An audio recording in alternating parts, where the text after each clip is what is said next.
আল্লামা সাঈদী তুমি মরণী, শহীদ হয়েছ তুমি এটাই জানি।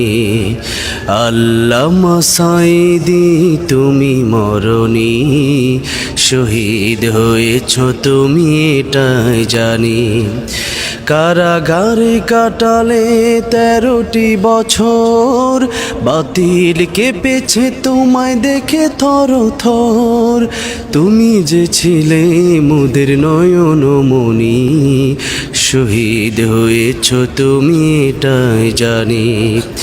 আল্লামা সাঈদী তুমি মরণী, শহীদ হয়েছ তুমি এটাই জানি। দেখা তো হবে না আর এই জীবনে, দেখা হবে জান্নাতে ফুল বাগানে। এ আশা কবুল করো আল্লাহ তুমি, শহীদ হয়েছ তুমি এটাই জানি।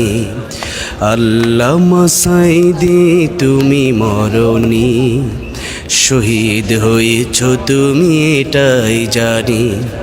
শহীদ হয়েছ তুমি এটাই জানি।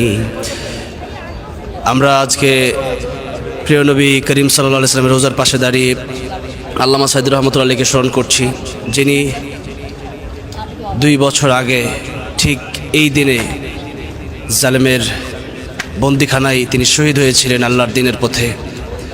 আল্লাহ রাসূল সাল্লাল্লাহু আলাইহি ওয়াসাল্লামের আখলাক তিনি রাখতে গিয়ে, তিনি আল্লাহ রাসূল সাল্লাল্লাহু আলাইহি ওয়াসাল্লামের আদর্শ বাস্তবায়ন করতে গিয়েই 13টি বছর কারাগারে কাটিয়েছিলেন।